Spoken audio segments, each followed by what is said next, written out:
What's up, world? We coming in boxing tonight. We coming in blazing. What's happening? Right. We love it. We love it. We love You it. know, it's in the middle of the night in Listen to London. It's Texas. almost 11 o'clock on the East Coast in Atlanta, New York City, Philadelphia. Almost 10 p.m. in Chicago. Knocking on 9 p.m. here in Denver and Albuquerque area. And 8 p.m. on the West Coast. Time is in Hawaii. 5 o'clock? Yeah. Something like that, right? I believe so. 5 Yeah. o'clock. 5 o'clock. So stars behind. Yeah. Yep. Stars behind. Yep. All good. Uh-oh. Yes, we are officially talking sports for the 12th, man. We're excited. Obviously today is Wednesday, April the 9th. Much respect to our guy, to JQ. Big money JQ. He was out there taking some time with them, so he will not join us today. But stay tuned, fellas. We may get a special guest. Naj was talking about joining in too, so we'll see if he'll join us as well too. But we got a lot of things to talk about. A lot of things to talk Yes, about. sir. Let's fill out the numbers, the particulars, how you can find us, and I'm going to go around really quick. Let's check in first with the fellas. I apologize. Let's start with that first and foremost. Gary, how are you feeling this evening, sir? Hey, I'm doing good. I'm feeling outstanding, actually.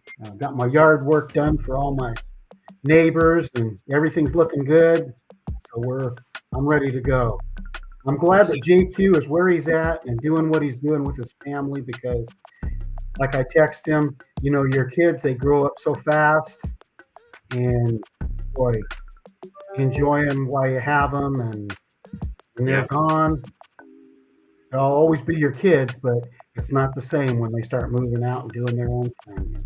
Yeah. So enjoy. Shout out to JQ's daughter, too, turning 13 years old. Yes, absolutely. Yeah. What a 13-year-old birthday. Gary's Cruise. There it is. Yeah. Gary's lawn services, is that still happening? Oh, Gary, yeah, or what? absolutely. Yeah. Is Gary really retired? That's the question. We don't know. He's still doing stuff. Well, I'm not Gary's getting a good man. I'm not getting paid for it, but I'm doing it. Gary, you're a good man, man. And it's for our first-time viewers or listeners. Gary, out of the kindness of his own heart, takes care of his neighbor's lawn, which is an incredible deed. 4 yards. 4 yards. So, that's incredible. He does that out of the goodness of his heart. Doesn't charge him, doesn't look for anything in return.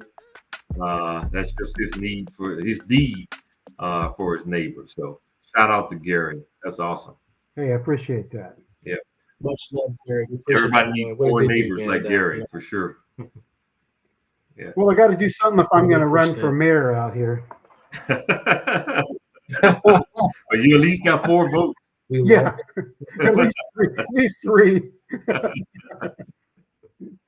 We love it. We love it. Hey, talked about you, Gary. Just a lot of love, man, and we appreciate the pre-conversation too. Thank you for that. My heart is full, and there's a lot more to discuss too at some point too. I know life gets busy, but I truly value the conversations and the advice. So I will take all of that for sure. So good stuff. Rob Ford, on to you, sir. How you feeling, Shout out sir? to Gary wearing a Brazil shirt. Man, check that out. And Pele. Hey, all is well. Sorry, I'm in a hotel room in Denver, and it's I got as much light on it as I can get on, so it's a little dark. It's that accent good. wall. Huh? It's that accent wall. Yeah. But hey, all is well. Had a great Italian dinner tonight, some great chicken parm, some good vegetables. Yeah. So feeling good. Yeah. All is well. I'm sure the Italian restaurant didn't have asparagus for you, right? They didn't have that. No, not asparagus, but we had some good vegetables on the side, though. We had some broccoli, had some zucchini, some squash. So, Nice. I got my vegetables in. Yeah. There you go, man. Way to be a role model, Rob. We appreciate you. We're still with my team. We actually went to feed some prepare some food to be delivered to some seniors in Las Vegas on yesterday with my team. So that was very fulfilling as well. So yeah. I love that. I love it. Good. Good stuff, Rob. Appreciate you, man. That's amazing. Fantastic. Good stuff. What else do we have here? So I was gonna say that too. It's we love the fact that we get a chance to chat about life and what we're doing, and we'll keep this going. I was gonna ask to make sure that Rob is good with his asparagus, so he's good. So life goes on. Let's really quickly talk about where to find this, what we're doing, what we're streaming. I can't wait for 2025. It is going to be an amazing year. Some things are in the works, so we're excited. So first and foremost, you can find us if you're following us on YouTube. Our YouTube channel is it's on the screen, kind of scrolling. Another 12 Man Sports. We are on Facebook, which is where a lot of posts are happening. Mock drafts. We'll talk about mock drafts. A lot of great videos. We're going to chop those up later and put some reels on there. But the Facebook page is, if you want to do Facebook/Talkin Sports, the 12th Man or 12th Man Sports, you will find us in that arena. We are on Twitter. I'm not going to say the other word, which is at 12th Man Sports as well. So all of those are the number 12, MANAN Sports, and you'll find us in that arena. So without further ado, let's jump right into the topics. So the top 5 NFL players under the most pressure in 2025. And I'm curious because, I think we all can contribute to this. I'll lead it off because I think it's going to be interesting because we may have different reasons for certain players. I can give you about 10 players, and maybe they're for different reasons, right? So if I say quickly like Sam Darnold because, hey, the pressure on him, whatever, he got signed with Seattle. That's what I would put on. I put Trevor Lawrence because obviously, you've got you're supposed to be this top pick and you haven't been playing that well with the Jaguars. Now, again, there's been some situations with new coaching. That could be a situation for him. Same thing for Tua. Are you the franchise guy? That's a situation that I put down for him.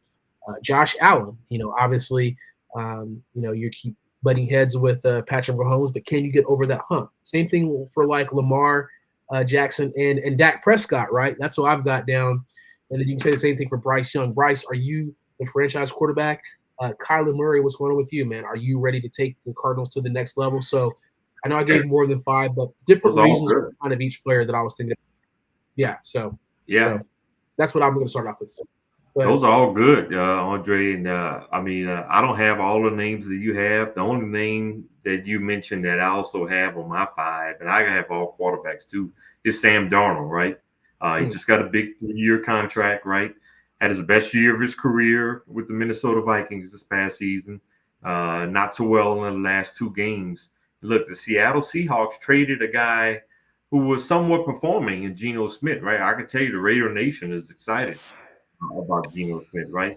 So can Sam Darnold continue what he started to display on last year going to Seattle? So I think there's some pressure on him as well. I think there's also some pressure on J.J. McCarthy, who's going to be the new starting quarterback for the Minnesota Vikings, right? He missed all of last season, going to be his first year starting, right? Minnesota Vikings, for the most part, seem like they have been making it to the playoffs regardless of who's been the quarterback here the last couple of years. And that's a shout out to their head coach, Kevin O'Connell, right? He's done a phenomenal job, in my opinion. They're going to have a good defense, right? He's got some weapons on the perimeter. We know about Justin Jefferson, but they also got Jordan Addison as well. So I think there's going to be some pressure on J.J. McCarthy. Wherever Aaron Rodgers goes, I think there's going to be some pressure, right? And all indications are he's going to Pittsburgh. Still an outside chance of him going to the Vikings. He probably at this point, I don't think he's going to make a decision to after the draft, right? I think he wants to go to a situation where they're not drafting a young quarterback. At least that's my assumption, right? So I think wherever he goes, Caleb Williams, right? I think he's going to be under a lot of pressure. When you look at what Ben Johnson did with the Chicago Bears, he went out and improved that offensive line. They went out and made 3 acquisitions to improve that offensive line so far this offseason. And Ben is telling Caleb, look, we're going to protect you. It's up to you to take care of the football and get rid of it quickly. In my opinion, if you really look at the film of Caleb Williams, it wasn't all offensive line, in my opinion. Some was, but he holds on to the ball way too long, right? You started to see him do that a little bit in his last year at USC, right? So Ben Johnson is sending him a message. Look, You got to believe in the offensive line. I went out and made these moves. We're going to protect you. It's up to you to get rid of the football. I think this year he's going to be he's going to be under a lot of pressure to deliver, right? He was the number 1 pick in the draft. We saw what the Commanders was able to do at the quarterback position with the number 2 pick, right? And so Caleb Williams is up to him to deliver this coming season. And then last but not least, Brock Purdy, right? The 49ers. Yeah. They lost a lot of talent in this offseason, right? And it's going to be up to him to, is he just an average quarterback that was just with a lot of talent? Or can he be a good quarterback and be that franchise quarterback for the 49ers going forward, right? So those are my 5. But I love yours as well, Andre. I thought those were some great choices with Tua and Trevor Lawrence.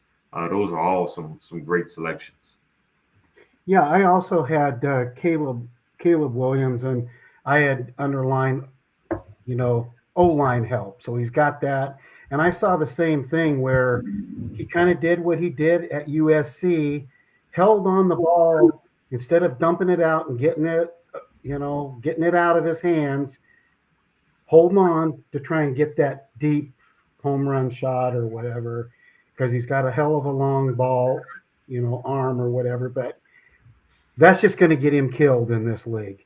You've got to just take what is given to you and just take your shots.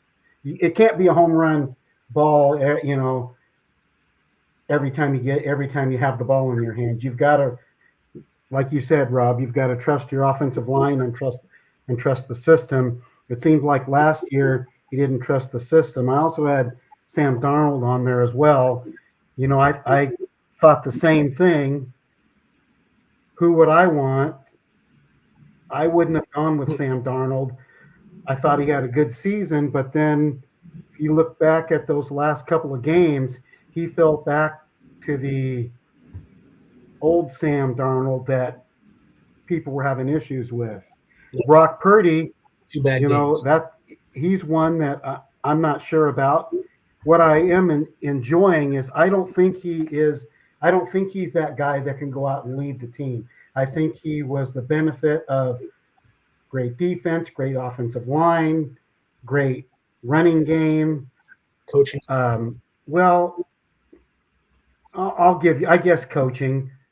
I don't think as highly as of Shanahan as you guys do. Because he's, what has he done? Oh, look at Marcy's comment. Brock is not the guy. He's done.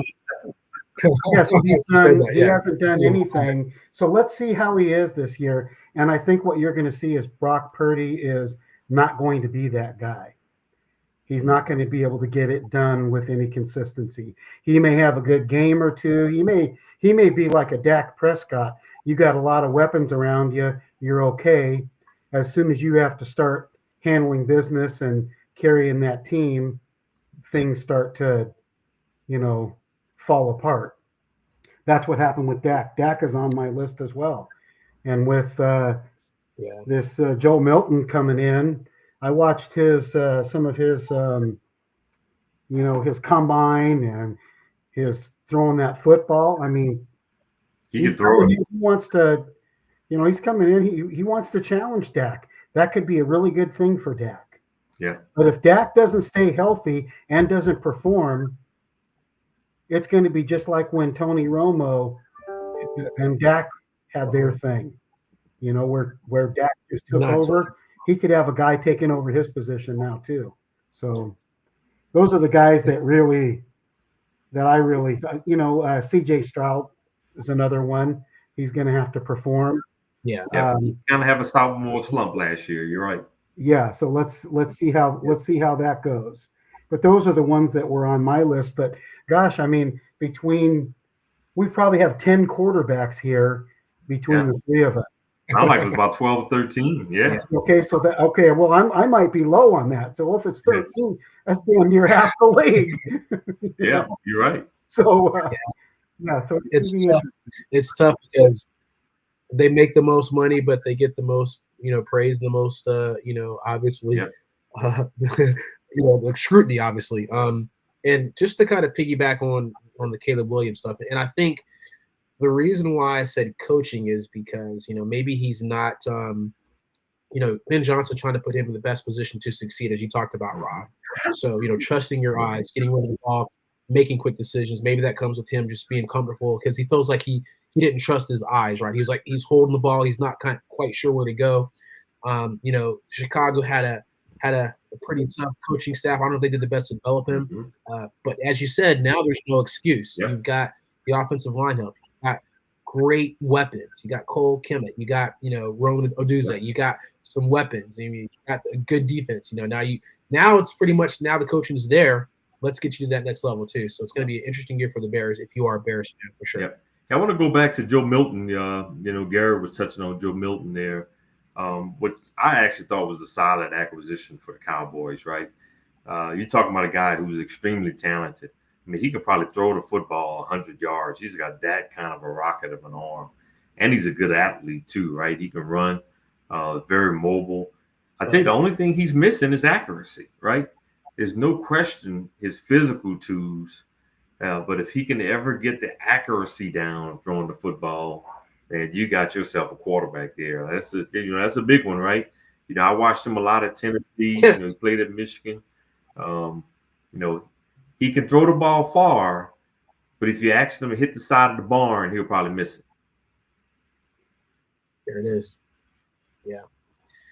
It's always the tough thing, Rob, and I hate to bring up your guy because Jamarcus Russell had a cannon for an arm too, but sometimes it's between the ears, for sure. So Well, Jamarcus Russell, man, his problem, he wouldn't get his fat ass in shape, and that's what got him. He liked to study. He liked to study. He was getting pretty deep. Yeah, he liked to study.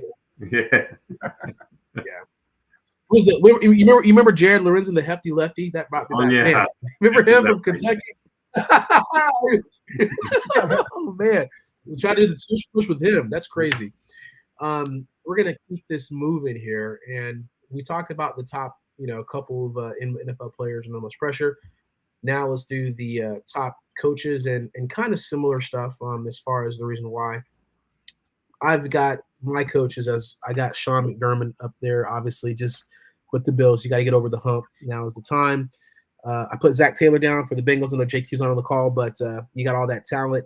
Now is the time. I know you got to draft right. Obviously JQ's hollering about offensive line and what you need for that. I put Kyle Shanahan because, what the hell is happening with the 49ers? That's another situation. I've got the Falcons, Raheem Morris, man, because you promised us, we were under the impression that we were a quarterback away, and it's just been a disappointing situation with our defense that has to be fixed. And then I put John Harbaugh for the Ravens, just kind of get over the hump with Lamar Jackson. So those are the 5 I have. Wow. That's well, I only have 4, and really the 4 that I have are probably more the coaches that's really on a hot seat. I agree with those coaches that you named, Dre, is from the standpoint there's pressure for them to get their organizations over the hump, but I don't think any of those coaches on a hot seat are getting fired. At least my opinion, unless they go like Raheem is definitely going to get fired if they don't get the playoffs, man. So, but keep going. But I got you. I know we talked about this last week. If Raheem goes 8-9 or 7-10, I don't understand how they'll give Arthur Smith 3 years and only give him 2. Now, if Raheem goes 2-15 or 3-14, then I could see you losing your job then. But I can't see him firing him if they go 8-9 or 7-10. If they go below 7-10, maybe. But Brian Dable is on that list for me for sure. Right? Absolutely, that was my top. But he's never had a quarterback though. I thought about him too, Rob. But did you give him like an extra situation because you don't have a quarterback? Well, that's his job to find one, right? And Brian Dable, they went to the playoffs his first year with Daniel Jones, right? They gave Daniel Jones a contract extension. After that, right? Gotcha. So I have Brian Dable on the list. Brian Callahan with the Tennessee Titans is also on that list, right? They had the worst record in the league that season. So I have him on the list. Kevin Stefanski with Cleveland, right? Now he's taken Cleveland to the playoffs a couple of times, right? but you can't have these back-to-back horrible seasons going into this season. And probably the one guy who's been somewhat successful that I have on a hot seat is Mike McDaniel with the Dolphins. And you talked about I thought about him too. Being on the hot seat. I think the two of them together, it's time for them to challenge the Buffalo Bills in that division if he's going to keep his job going forward, right? I think the Jets and Aaron Glenn has got a little time. Mike Vrabel and the Patriots have done a lot of things this offseason that could possibly put them in a chance for contention in that division. But to me, it's Mike McDaniel and Tua that's got to get that organization to the next level. You know what? That was really my list as well. Did you say Sean McDermott of the Bills? Did you mention that? I did. I said it. You know, I mean, he's got a good record with the Bills, a winning record. But at some point, you've got to figure out, is that coach scheming enough? It seems like he has the talent around him.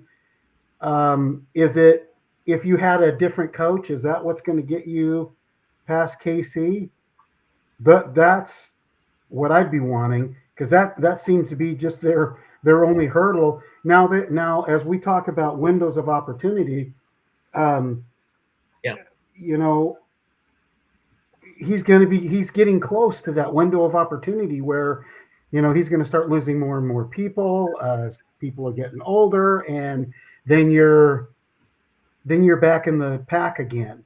So while you're up there, if I were the general manager, I'd say, hey, we got to get this shit done because, you know, we've got all this stuff around you, you know. Yeah. So he would be the one, other than what you guys talked about, that I would want on, that would be on my hot seat. Of course, my first one was Brian Daboll of the Giants. You know, he hasn't had a quarterback, but they thought they had a quarterback, and the head coach has got a lot of input on that. Mm-hmm. And he lost, and that team lost, you know, one of the top one or two running backs, or the best running back in the league. You know, that's another failure under his regime. You got to look at all.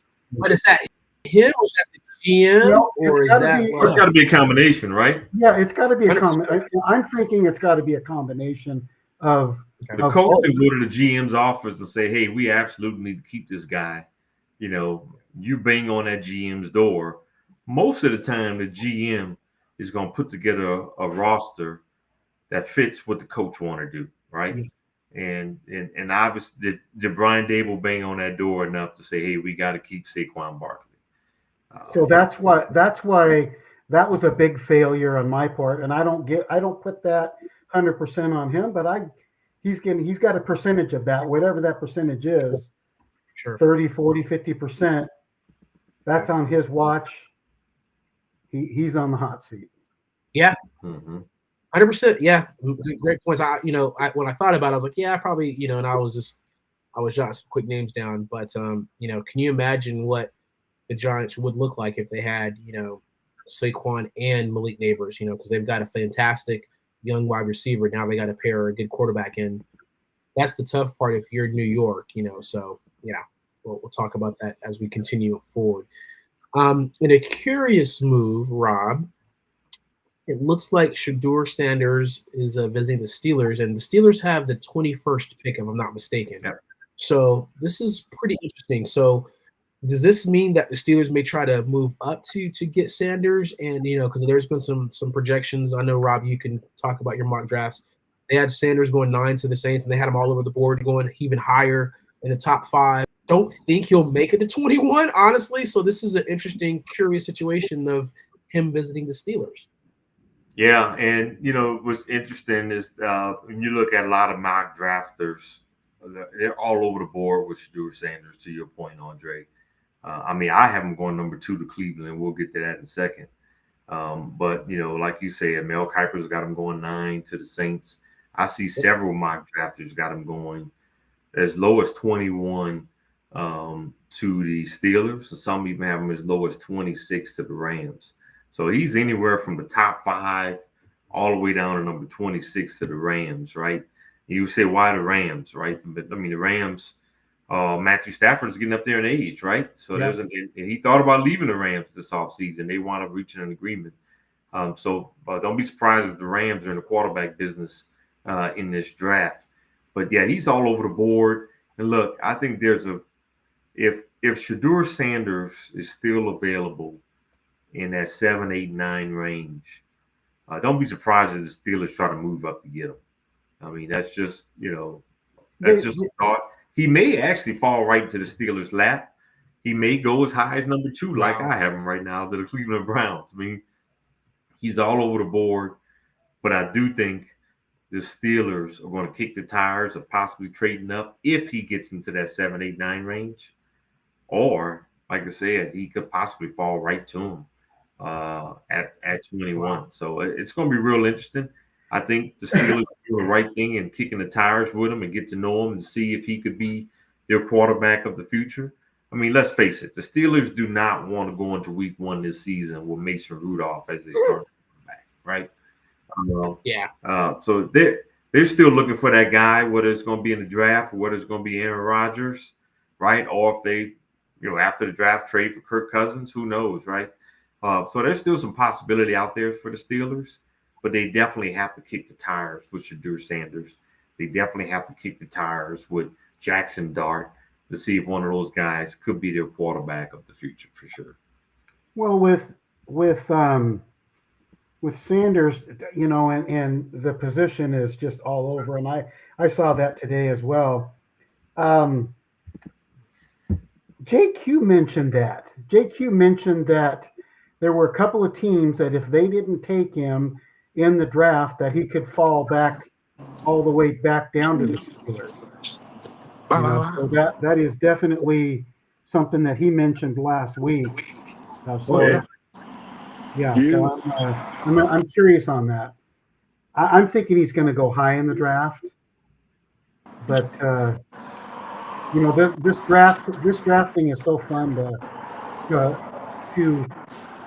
do what we do, discuss this week to week, and then to actually see it unfold is just so intriguing to me. So I'm looking forward to it.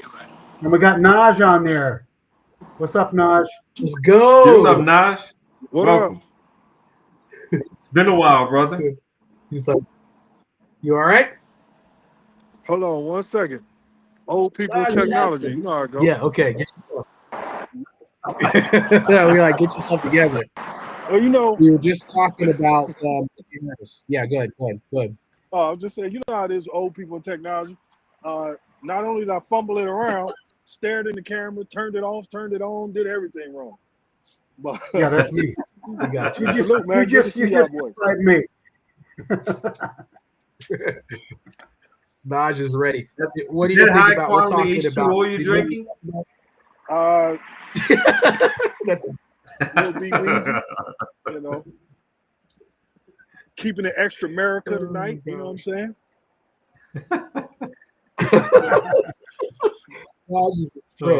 Did you hear what we talked about, Don? I heard the tail. I heard the tail end about. Man, I didn't know that rumor was out there. The rumor is that's a possibility that they may take the chance on him. Who was that? The Steelers? Yeah. Oh yeah, I think the Steelers are definitely one of those teams that's a possibility. I mean, I still have them going in the top 5. I mean, I just can't see. And look, I have about 3 more mock drafts in me before the draft comes. I have one for next week's show. I have one for the following week, and then I'll have my final mock right before the draft, right? And so I know a lot could change in my mock drafts, but right now I still have them going in the top 5. But you look at mock drafters right now, and he's going anywhere from 2 to 26 right now, right? So he's all over the board. And the good thing about this time of the year, none of these organizations, it's lion season in the NFL, right? It's smokescreen season.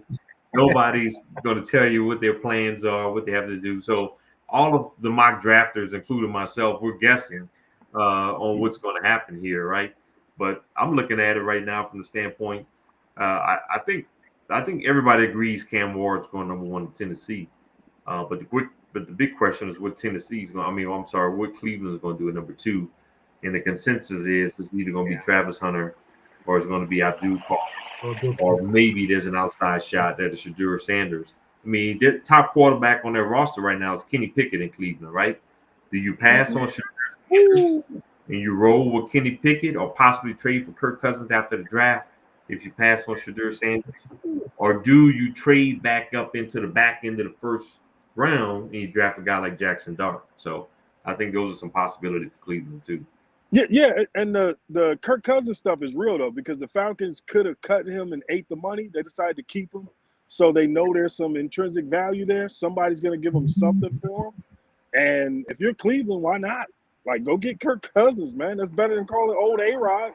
But Shedeur, my take on Shedeur is I think we see the great humbling. I think Shedeur's going to sit in that room a while, dog. I think NFL teams, and when these rumors start getting passed around and they start making ideas about people, I think they're going to let Shedeur sit there. We don't know. Wow. It's going to be interesting. That's a good take, because if he's sitting there and he drops down to the Steelers, let's say they don't move up. Let's say they're thinking the same thing. We're going to stick with 21 and see what we get. And they end up with him, and then he ends up, kicking ass in the league, let's say. Second coming of Cordell Stewart over there.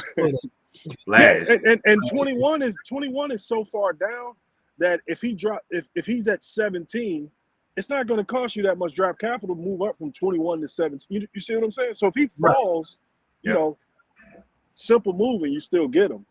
But this is going to be interesting. But the one thing you got to think about this Pittsburgh Steelers organization, they're one of these franchises that typically doesn't move up or down on the draft, right? Historically, they stay where they are, and they draft where they feel like is the best player available wherever they are in the draft. So it'll be interesting to see if they go against their model and what they normally do in the draft here. When I look at Shedeur Sanders, I think he's the most accurate passer in this draft, right? But what he does not have is the arm talent. And what he also does not have is he's not a running quarterback, right? He's not going to, like Jaden Daniels. With Jaden Daniels could throw it with accuracy.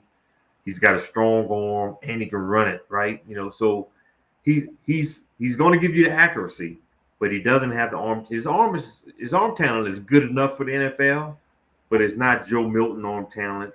It's not Jaden Daniel arm talent. It's not Cam Ward arm talent, right? And he doesn't have that kind of running ability. Yeah. So it's going to be interesting. He's a pure pocket passer. He's the most accurate quarterback in this draft for sure, right? And we know he's a tough kid because look how many times he got sacked. 98 times in the last 2 years? I mean, that's insane. Terrible offensive. So we know he's a tough kid, right? So it's going to be interesting. I think he's the most accurate passer in this draft. But does he have all the other intangibles like some of the other players? You look at a guy like Jackson Dart, who's got great mobility. But Jackson Dart didn't show up in some big games, in my opinion, right? And he's got the arm talent, too. Cam Ward is the closest thing to the surest bet in this draft because he's going to buy the time in the pocket. He's got a strong arm, and he can run for first downs. Doesn't have Jaden Daniels speed, but who does, right? But Cam Ward can get you those key first downs. He's going to buy time in the pocket, and he can throw darts on the run, too. Yeah, Cam Ward would be a top 5 pick in just about any draft, except for, the real exceptional ones where you just have bona fide guys everywhere. That's just who he is. Shedeur, I'm looking at like a Brock Purdy type, to where he's going to have to do a lot of layer throwing. He's going to have to anticipate a lot. His mechanics going to have to be A1. And, as somebody who has Tom Brady in his phone, I feel like those are things he's really going to work on and try to perfect. Yeah. Because he does have that Deion Sanders son confidence no matter what. And that dude does not want to fail. The money doesn't matter as much as the prestige. Mm-hmm. Yep. Good call. All right, we're making some good progress here. Let's talk about the NFL mock draft by Rob. And again, you can always go to our Talkin Sports Facebook page to get the mock draft. Rob, you put a 7th round mock draft. Looks like that was on the 6th of April here, so we appreciate that. So good stuff. That's all I'm doing now, 7 rounds. So you get the full 7 rounds out of me. You're not going to find too many mock drafters on the internet right now that's doing full 7th round mock drafts. I'm one of the few out there. So for those of you all watching and listening, go to Talkin Sports with 12th Man, our Facebook page. I have a full 7 round mock draft. Like I said, you're not going to find too many of those on the internet. How many rounds? 7 rounds. All 7. All 7? 7. Yeah, he put 7. Listeners, make yourself some money. Rob is giving you free money. Take his mock and go to FanDuel and DraftKings, and you'll be able to put together a little something. Put 10, 20 on it, and I guarantee you at least make that back. Oh. But you might pull in a haul, man. Yeah, I used it last year. It is what it is, man. The game is the game. Sorry. Thank you, man. I didn't even know you used my 7 round draft last year. See there? Hey, Naj, you know what? I've said that for several years about Rob and this. He's got the ability there to put this together, man. I'm totally impressed. Oh yeah, y'all are too talented. We got some exciting things. Now, all right, I'm gonna go through the top 10, and then I'll go through our 10 teams. JQ not here. We're not talking about the Bengals. We'll wait till he come back. All right. Number 1, I talked about it. Tennessee. I still got him going Cam Ward at the number 1 spot. I moved Shadur Sanders up. I got him at number 2 to Cleveland. We'll see. I'm doing 3 more mock drafts, so we'll see where I have him on the next few. But I got Cleveland. Cleveland still needs a quarterback. I got Shadur going number 2. Travis Hunter to the Giants, right? Travis Hunter said today, he says, I want the commissioners to introduce me at the draft as a defensive back and wide receiver. So he wants to play both positions in the draft. He gives the Giants some electricity. The one thing the Giants do have on their roster is a great defensive line. They don't have much else, but they got a great defensive line. Travis Hunter gives them some electricity on offense and give them a guy who's got great ball skills in the secondary as well. I dropped Abdul Carter down to number 4 to New England. Gives New England an elite pass rusher who I feel like he'll be. I know JQ is not an Abdul Carter fan, but this guy had 23.5 tackles for loss last year. Unreal. The type of athleticism and ability that Abdul Carter has. And he was a freak of nature in the college football playoff. I move Ashton Genty up to number 5 to Jacksonville, right? Give them some more electricity. Give them a 1-2 punch at running back. So I moved him up. Las Vegas, I got to take him Armand Mimbo, offensive tackle from Missouri, who's proven to be the most athletic offensive lineman. We saw him running the 4.9 range at the combine. He was screaming while he was running. So a great job by Armand Mimbo. He's moving up to probably be the top lineman and draft offensive lineman, that is. Got the Jets taking Mason Graham, defensive tackle from Michigan. We all know what kind of player he is. Carolina needs the edge rusher. They also need some weapons on offense, right? But I got him taking Jalen Walker, edge rusher from Georgia, at number 2. The Saints, I got him taking Will Campbell. You can use some more depth on that offensive line. He can play guard or tackle. So offensive lineman from LSU at number 9.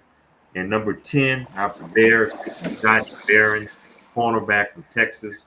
We know Dennis Allen is a new defensive coordinator in Chicago, and he's always going to want to draft corners and defensive linemen high. And so not going to be a surprise here for them to get a corner here at the number 10 position. I'll talk about our teams real quick. I'll start with the Cowboys. This is a different mock for the Cowboys than I previously had, right? I actually got them getting some offensive weapons for Dak early in this draft. I got them taking big 6'7" Tyler Warren, tight end at Penn State. Gives them a big-time weapon. He's definitely the best tight end in this draft. Gives you a guy that's going to definitely convert first downs, give you a big target down in the middle of the field. And then a big play running back in the second round, Quinshon Judkins, who I've actually mocked to the Cowboys in quite a few mocks. He's a guy that can run it and give you a big play threat in the passing game as well. Then in the third round, the Cowboys definitely got to improve their defensive line and stop the run a little better. Vernon Broughton, defensive tackle from Texas, big run stuffer, 6'5", 311 pounds. It's a big boy. third round will be a solid pickup for the Cowboys. In the Cowboys don't have any fourth round picks. They got quite a few fifth rounders. Kobe Hudson, wide receiver from Central Florida, another weapon. Guy, he's got great hands, 6'1", 193 pounds. Main reason why he's going in the fifth round, he ran a 4.540. That's a little bit slow, but he could be a good third down receiver, a good possession receiver for you there. And check this out in the fifth round. Here's a guy I think is a sleeper in this draft, Kyle McCord, quarterback from Syracuse. Right, he had a big time year last year for Syracuse. Right, I think will be a steal and add some quarterback depth in that room for the Cowboys.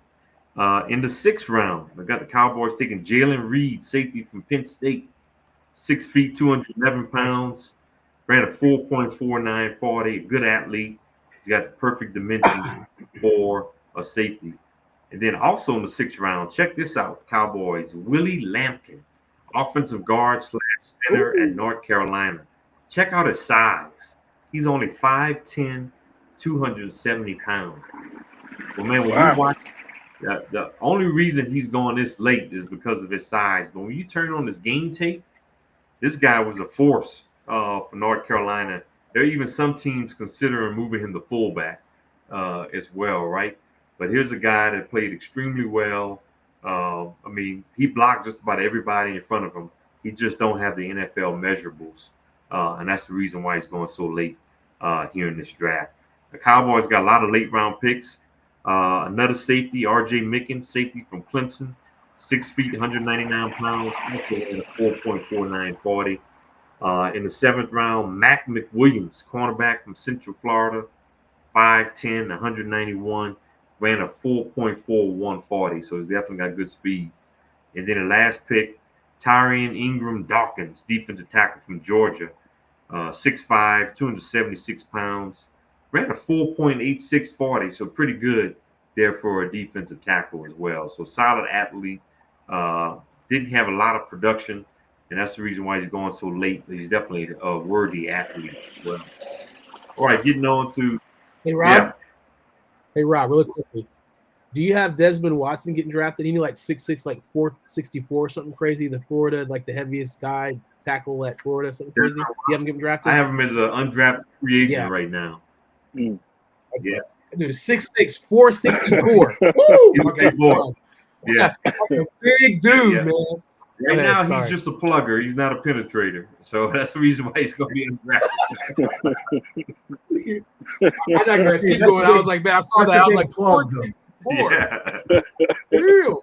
Oh, that dude is so ew. Go ahead, Rob. So I'll go to Andre and Naj's Falcons. So on the Falcons, I got to take Mikael Williams, edge rusher from Georgia, at number 15 right now. There's no question about his athleticism, right? He got hurt a little bit last year, missed some games, but when he plays and he's healthy, he's also a feature as well.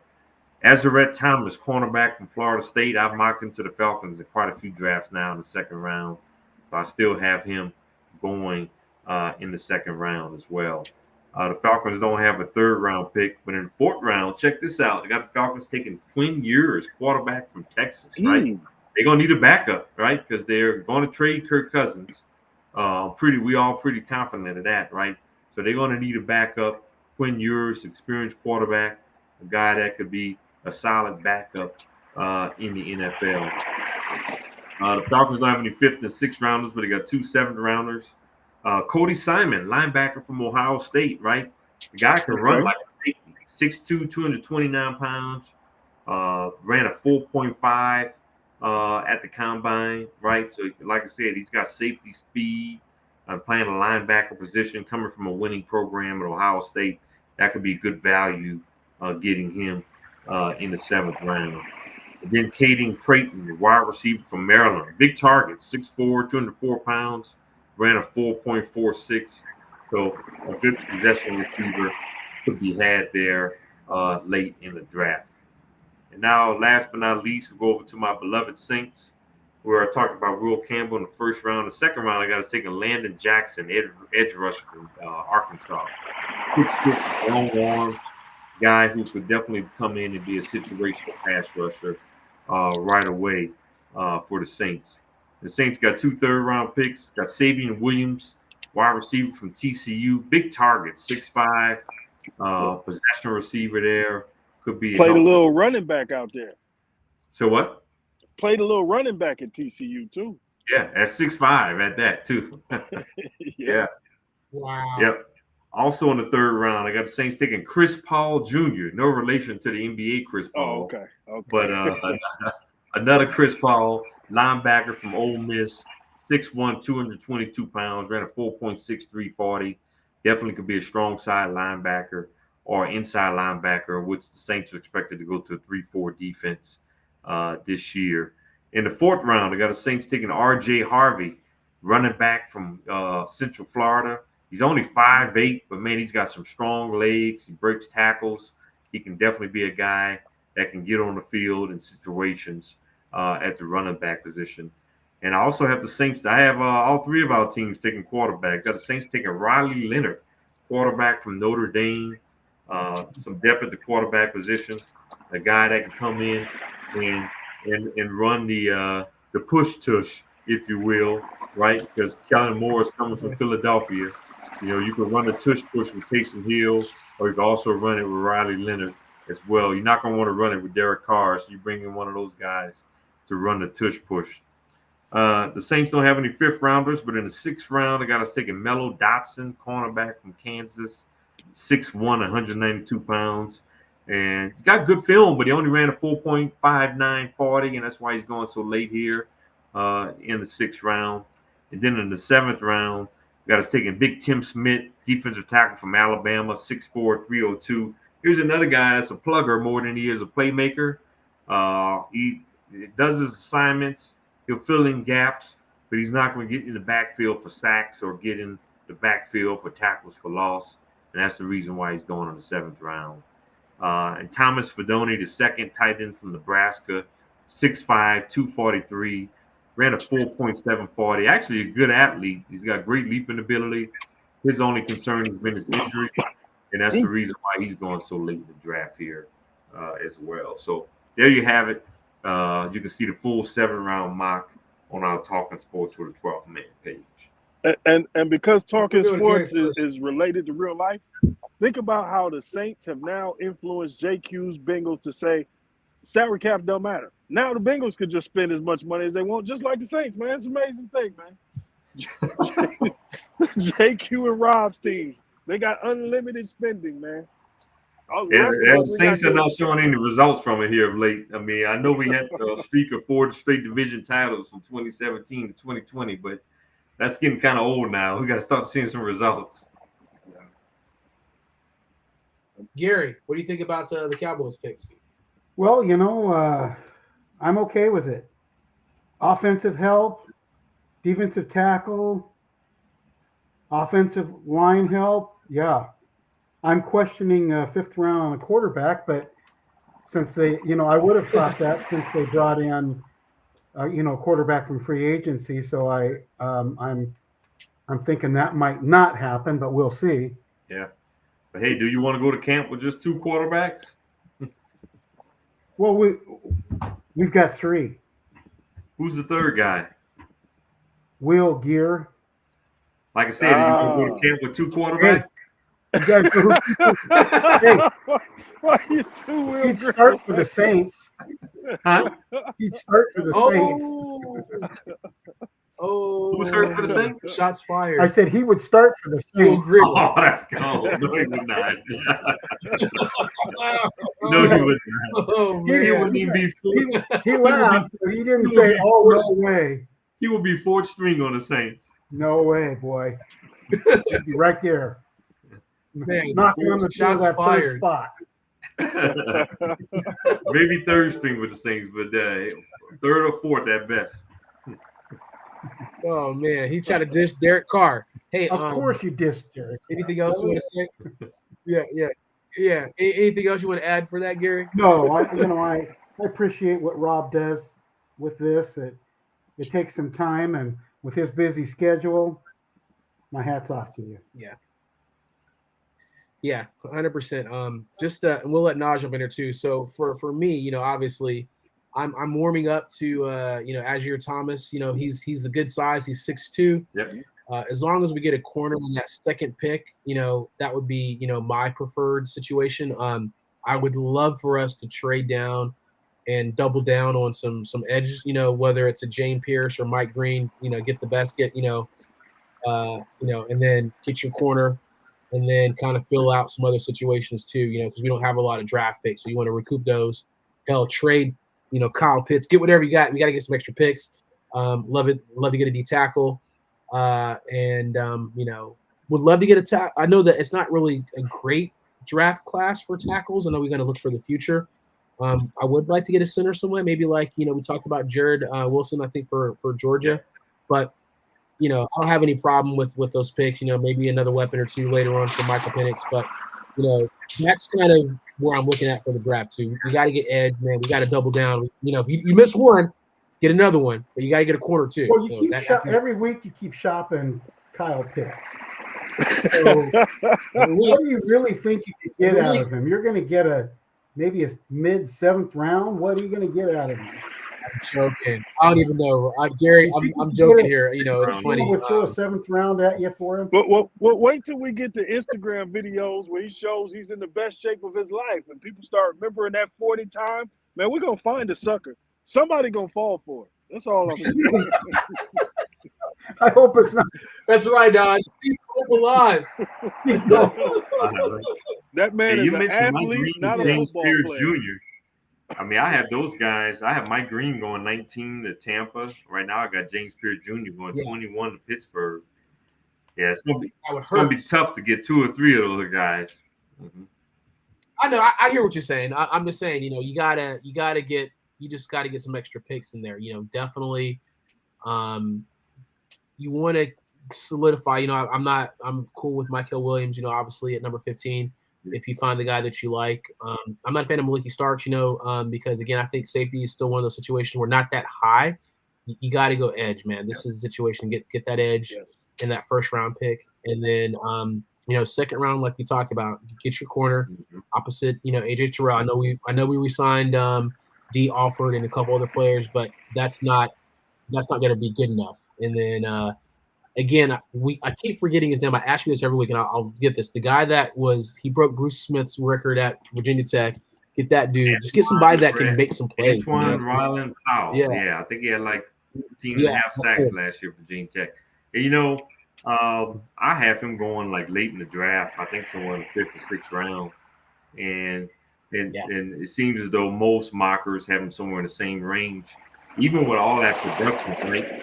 And he's got great technique, but the reason why scouts don't have him so high in the draft is because they don't like his speed and explosive. They don't think he has any explosiveness. Don't think it's going to translate to the NFL.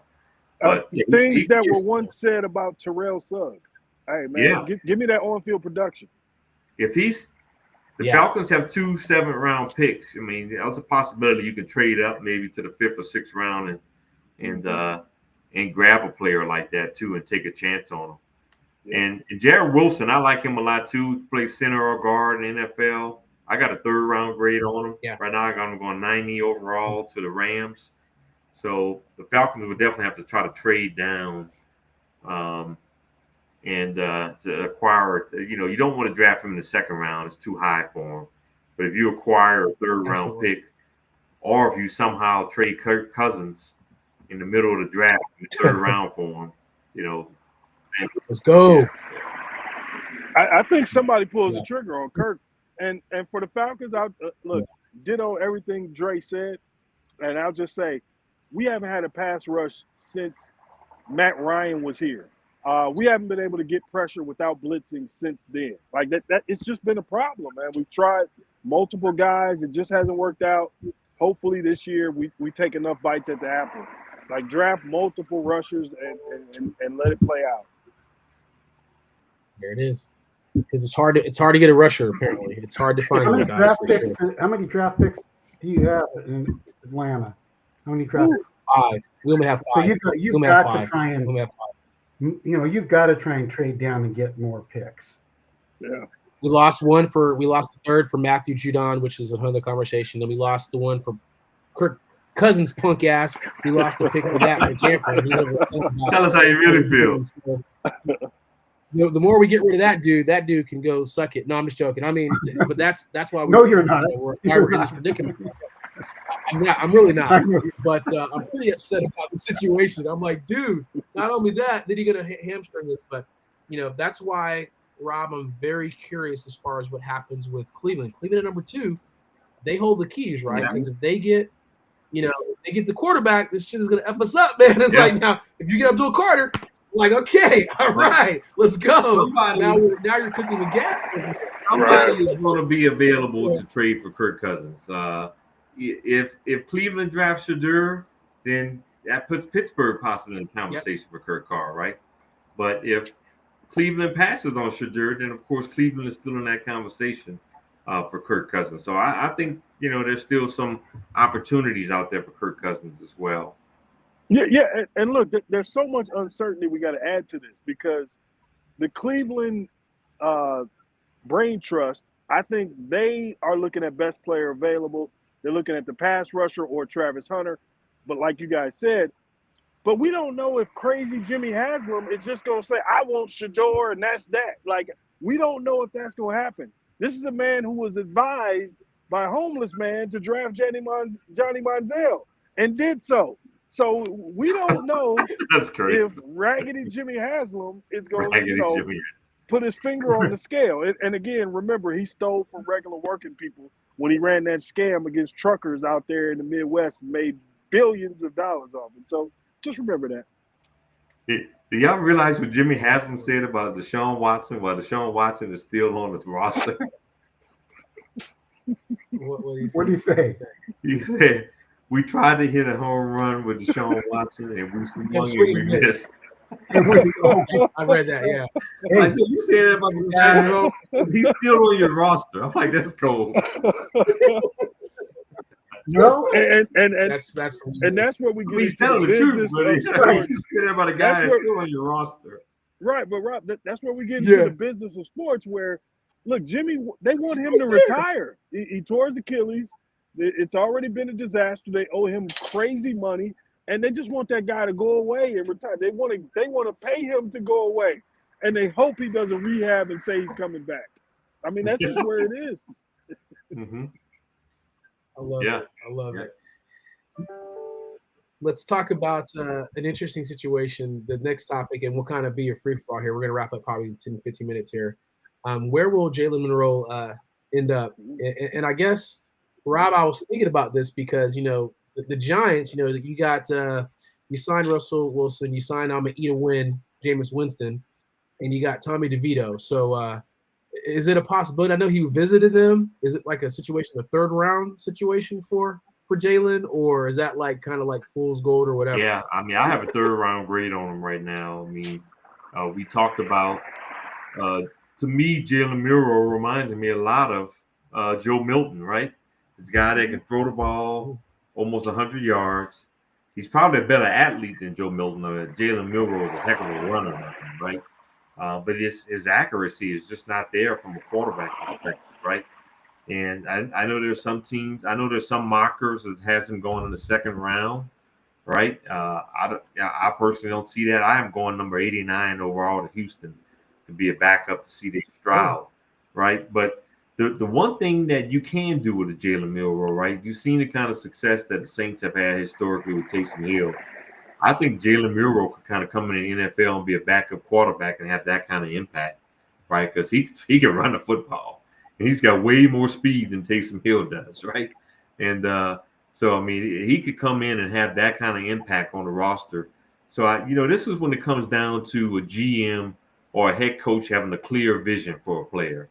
And if you have a head coach that's got a clear vision for what they can do with Jalen Monroe, then you could probably see a team draft him in the second round and say, man, well, look at the 10, 15 plays we can use him as a runner while he be a backup quarterback right now, right? And that's when you have an organization that could take care. But if you drafted him purely as a quarterback, I got him going in the third round right now to the Texans as a backup quarterback right now in the league, right? But like I said, the right organization with a clear vision, he could be a scary addition to a team as a runner. That's perfect. As a quarterback, he's a project, and how much you pay for him determines everything. Like you said, second round is insane, but as a third rounder, as just a package guy, and you just present it as a package guy, yeah, I think that's the best way to use it, man. But as a QB, man, yeah, that just spells Madden good, real life bad. Yeah. Gary, what do you want to talk about? Gary, your pick for topics as we get ready to kind of grind the show down. What do you want to talk about? Well, let's talk about this Laker collapse, since JQ's probably going to. We had a feeling you're going to go that direction, Gary. First of all, it kind of seems like Luka's still kind of pouting about getting traded. He's had several articles, and you see him, and they do clips on him now and again. But it just warmed my heart. Because they were up by 2 points with 7:40 to go, and they end up losing in the last 7 minutes and 40 seconds, and they got outscored 29-12. I hope this is the new Laker basketball. Well, they came back tonight, and Luka put up 45 on the road against Dallas. And then. And then the Dallas Maverick fans was actually giving them a standing ovation. I would have too. I mean, how does AD feel about that, man? The guy he got traded for, he comes back into Dallas, and they give him a standing ovation. AD and Kyrie they better win a championship in Dallas next year. They're gonna get run out of town. Oh, God. That was bad. Naj sent me a text regarding the firing of coaches, right? So, Naj, you want to talk about that in a quick second? Because you were like, man, all the coaches that got fired. And Robin mentioned it too, but that was piggybacking on that. Yeah. So if I could go to The Godfather and say, this thing of ours called basketball, we allowed private equity to enter the NBA, and it's been a disaster because private equity is about bean counting and making money. So because of this, you can't keep teams together. And typically, since you can't fire the players, you fire the coach.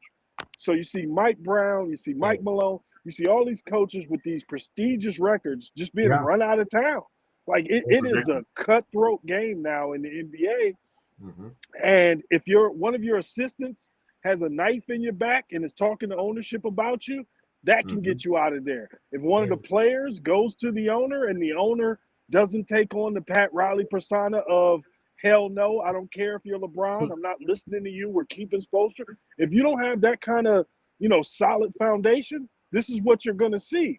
So think about what we saw in Sacramento. They fired Mike Brown, traded De'Aaron Fox, and look at them now. And you look at Denver. They won a championship where 2 seasons 10 games away from the playoffs, and they fire Mike Malone before the playoffs start. Like, this is where we are in the NBA, man. So, Taylor Jenkins in Memphis, too. What was the reasoning behind that? What was the reasoning behind that termination of Mike Malone? Yes. I mean, I don't know if we'll ever know what the truth of the matter is. I can't see, now look, to Naj's point, the NBA has always been a players' league, right? I mean, it goes back to when Magic Johnson got Paul Westphal fired in the early 80s. I mean, that's always been the case. Michael Jordan got Doug Collins fired, right? And they got Phil Jackson and the rest of history. They won 6 championships, right? The NBA has always been a players' league. The players run the league. The superstars run the league. They get what they want. There's rumors that Nikola Jokic didn't like the way Michael Malone was handling the defense. There's also rumors that the GM, who also got fired in Denver, didn't like the fact that they were playing Russell Westbrook too much. So there's a lot of rumors out there. But to me, I don't look at Nikola Jokic as that kind of guy that's going to go to the front office and say, I mean, he just seems like a guy that just wants to go play and go home. It don't matter who the coach is to me. And, I mean, that's just my impression of Nikola Jokic, right? So I can't imagine. But Rob, he can stop the firing though, and chose not to. So I mean, that's a play there too. But did they consult with him? Oh, Yeah, I'm I was sure. gonna say too. Did they just consult? Yeah. Yeah.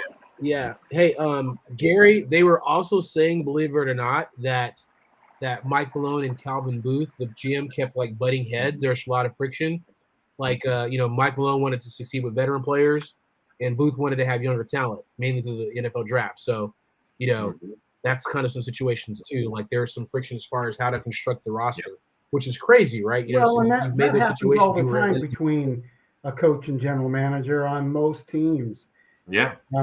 So there's always that. I don't see Jokic, just like you said, Rob. I don't see him as one of those guys that's going to go in there and say, because I saw several little clips on they were showing reactions of the players and stuff, and he didn't look like he was real happy with his coach being fired. I wouldn't be either. Yeah, you got a coach that just won a chip and terrible. And they're a competitive team still, and 10 games before the playoffs. Not a good move. Not a good move. You don't want to piss off Jokic. For the top players in the league, you're going to sit there and do some crappy. And I don't think any of those were good moves. Taylor Jenkins, Mike Brown early in the year. Agreed. I don't think any of those were good moves from a firing standpoint, right? I think we can name a bunch of other guys that probably was more deserving of being fired than these three coaches that got fired. I'm in Denver right now. There's a lot of talk about the Nuggets. Most of the fans here don't understand it, of why Mike Malone got fired, right? Some are saying, well, he did lose 7 out of the last 10 games, but hey, you're in the Western Conference, and Jamal Murray hasn't been playing, right? Second best player. Right? And, if you're going to win, you need your best players in the Western Conference. There's no doubt about it. So that was a very shocking time. Yeah, but Mike Malone has an abrasive, aggressive personality, and sometimes that can kind of wear thin.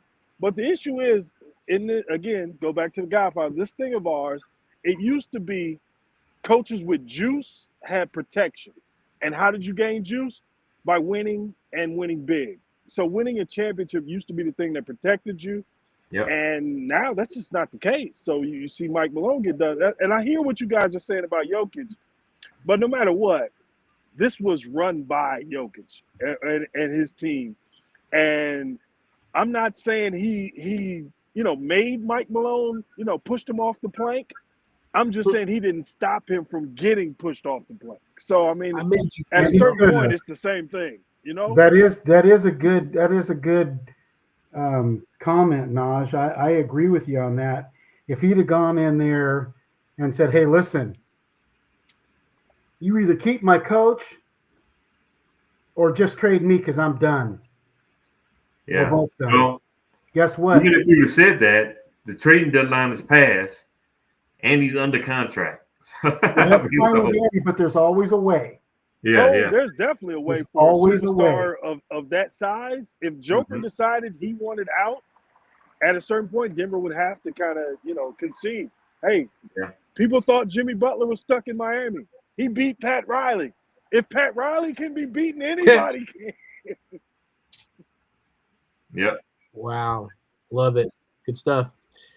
Good stuff. We're gonna wrap this up. I just want to give a quick shout out, then I'll let you kind of pick your last topics here. I gotta give a shout out here to my top 3 high school basketball recruits. Obviously, we've got AJ Davinsanya, the 6'9" shooting small forward, if you will, going to BYU. We'll talk about that later.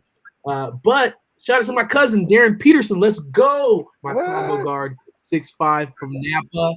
He's going to Kansas. And then you got Cameron Boozer of Carlos Boozer's son. He's the power forward. I know Caden is also going to Duke. Yeah. He's the point guard, but obviously Cam was 6'10", big. So Darren. Oh, that's right. He did. Give me the name again, Trey, because I'm definitely going to follow your cousin. His career. Darren Peterson. Right. Darren Peterson, combo guard. Good.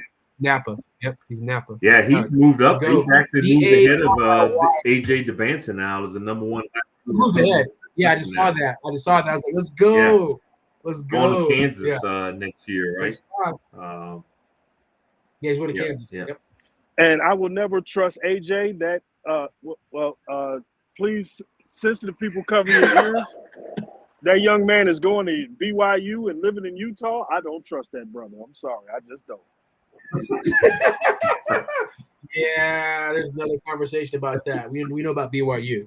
Sorry, and I got family there, so that's a whole other conversation. Lord have mercy.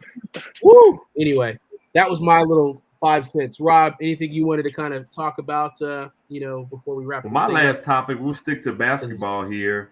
Well, I'll go with the last two topics if you let me. I'll talk about the Sure. NBA playoff race here, which is kind of crazy. When you look at the Western Conference, OKC is so far above everybody else. They're definitely the 1 seed, and Houston is definitely the number 2 seed. But man, when you look at 3 through 8, wow. Yeah. I mean, it is so tight right now. These teams are all playing some real crucial games right now. I got the Denver-Sacramento game on right now. It looks like Denver is up by 9 with about 8 minutes to go. When you look at the Lakers are 3 right now. The Clippers are 4. The Nuggets are 5. The Warriors are 6. The Grizzlies are 7. Yep. And Minnesota's 8. But the Clippers, Nuggets, Warriors, and Grizzlies from 4 to 7 all have the same record, right? So a lot could change. Yeah. And this could be the difference of them having to play in the play-in tournament versus being the top 6 seed. So they got some real critical basketball games here to play. Sunday is the last day of the regular season. So this is going to be real interesting. Yep. I'm really excited about the NBA playoffs. I mean, I think it's going to be an exciting playoffs, particularly when you look at the Western Conference right now.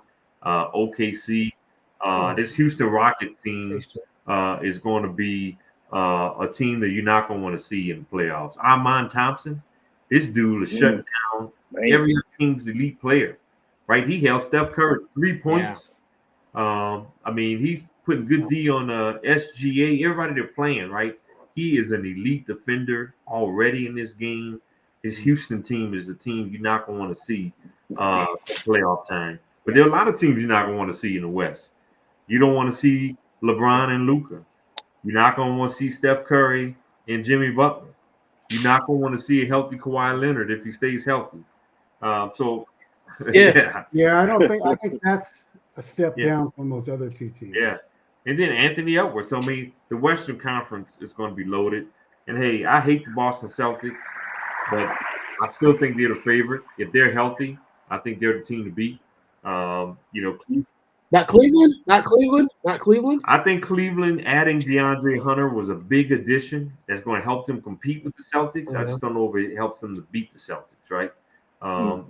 Cleveland's got a small backcourt. If the Celtics are healthy, I think they're still the team to beat. But Cleveland is a heck of a story. I think Cleveland's definitely going to the Eastern Conference Finals. I think you're going to see a Cleveland-Boston series in the Eastern Conference Finals. I think we may have a series go 6 games. The East is not as exciting as the West because I think Cleveland and Boston is so much better than the rest of the Eastern Conference. Yeah. The Knicks is 0-9 against the Cavs, the Celtics, and OKC, and they're the 3 seed in the East, right? Then you got the Pacers, Bucks, Pistons, Magic, Hawks. Yeah, outside of Cleveland and Boston, the East is not as exciting as the West. The Western Conference is going to be straight fire. I mean, those are going to be some amazing series in the Western Conference. And the last thing I want to touch on, what an incredible men's Final Four. This is probably one of the best men's Final Fours that we've had in quite some time. All 3 of those games were outstanding in the men's Final Four. The 2 games on Saturday, both went down to the wire. I mean, that Houston comeback over Duke is probably the biggest comeback in Final Four history. I was partying like it was 1999. Yeah. No, I don't think any of us shed a tear, Rob. Nobody here shed a tear. I take that back. There were tears of joy. Yeah. And then the Florida-Houston game was a great game on Monday night as well. So I thought the men's Final Four this year was exciting. And I'm still a big college basketball fan, but if we've been honest, college basketball has lost some of its lusters over the years. But I thought this year, this was a heck of a tournament. a heck of a Final Four. And I think when you look at some of the players that's coming into college, AJ DeBanza, Cameron Boozer, and then when you look at Darren Peterson and some of the moves, even Houston got 3 of the top 20 recruits. I think you're looking at possibly a revival of college basketball.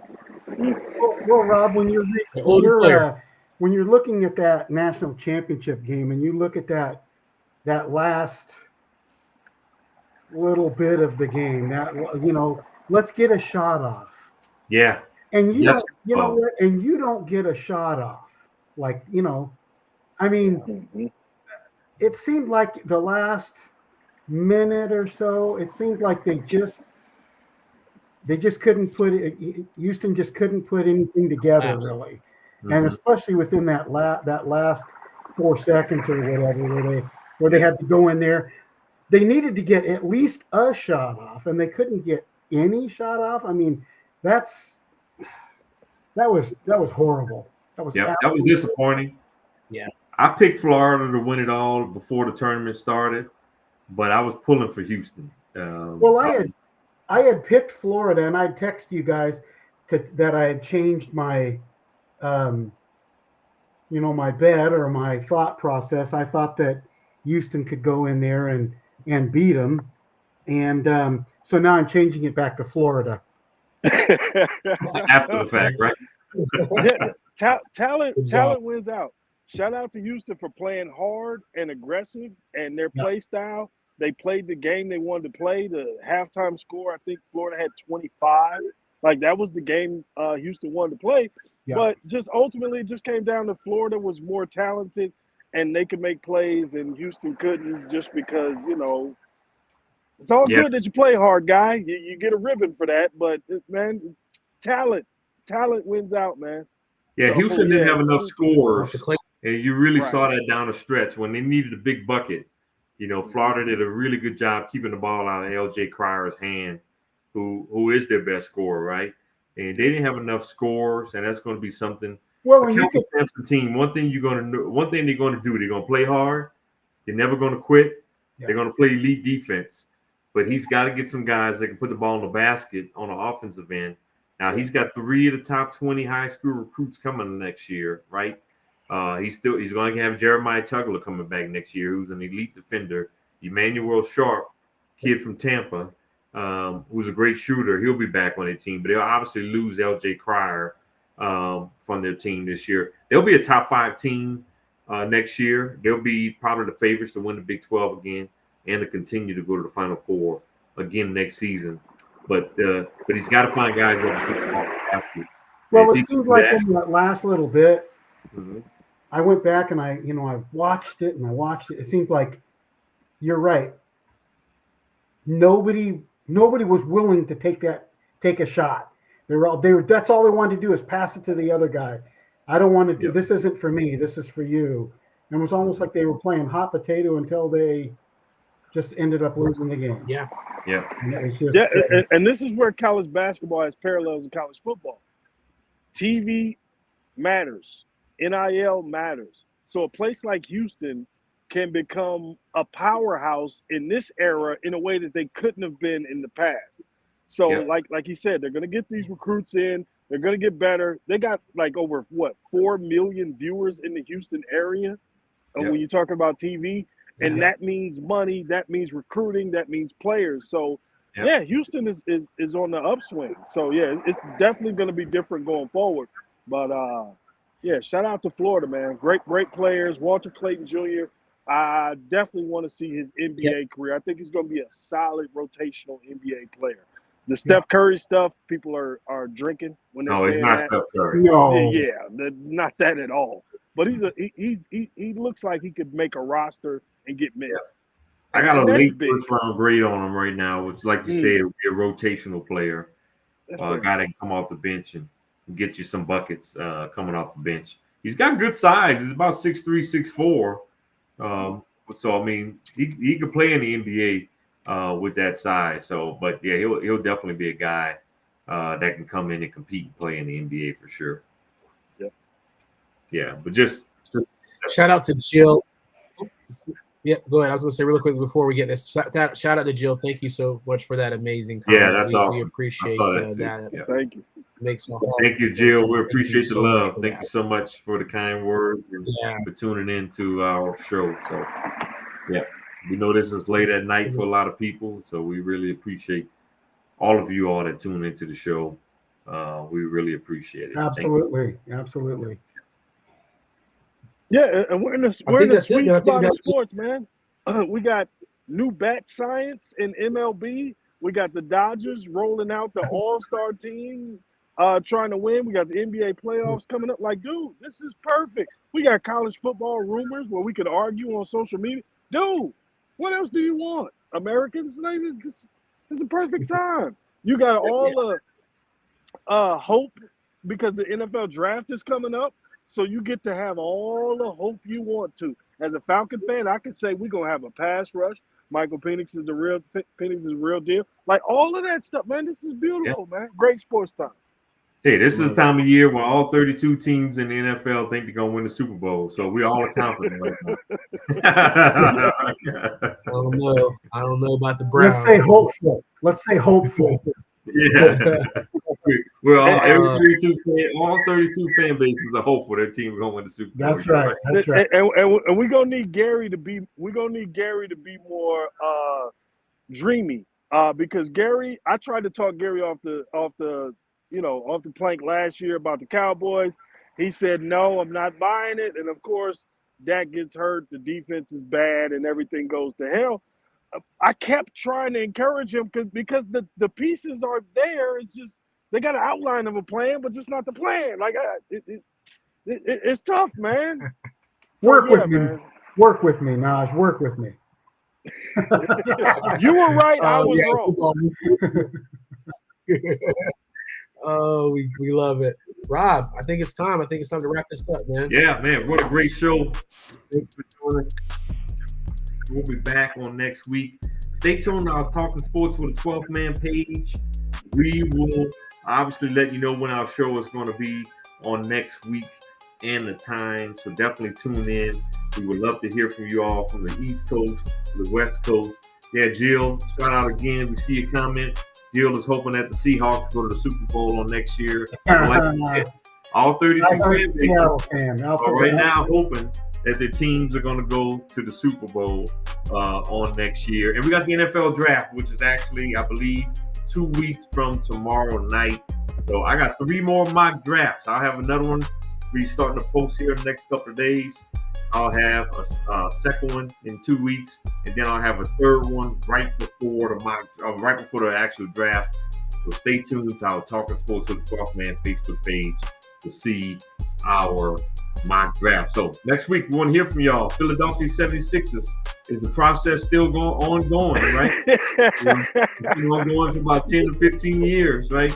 Joel Embiid hurt, Paul George hurt, Tyrese Maxey hurt. What's going on? We want to hear from y'all in Philly. Hey, the Eagles won the Super Bowl, and your Phillies got a chance. So all is not bad in Philadelphia, right?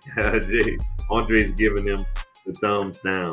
All right. Yes, sir. Arkansas, John Calipari. Are you going to be in the Final Four on next year? We want to hear from y'all in Fayetteville on next week.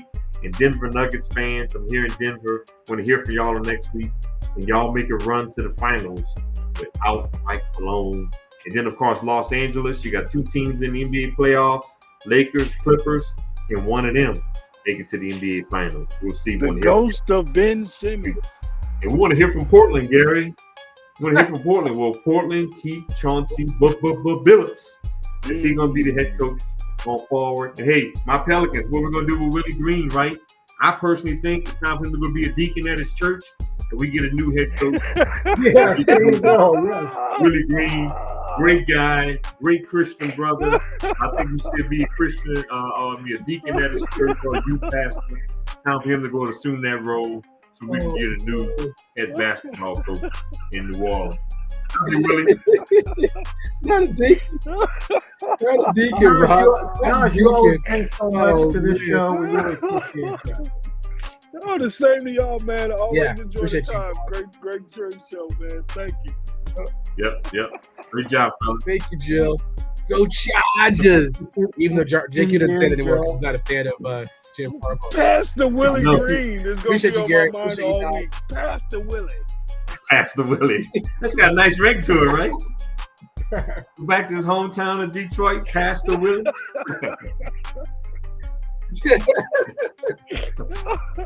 Oh, Put on goodness one of them gracious. pink Easter Good night, people. A lot of love to you Hey. guys. Nah, she put on one of them pink Easter suits. Detroit to death. Pink Easter No, suit. Yes, sir. No, Diamond. no. Gators on. No. Come on now. There you go. Pastor Willie. Wow. That's cool. The show has officially gone off the rails. Hey, people, we appreciate you. Thank you, Joe, for the great comments. Thank you so much. We'll talk more about Seahawks next week as well. You guys have a fantastic week. I'm sure we'll be texting each other throughout what's happening, too, as we get closer to the NFL draft and what happens, too. So, gentlemen, Good night. good night. Sacramento Peace. making a run on Denver. Good night. Good night, everyone.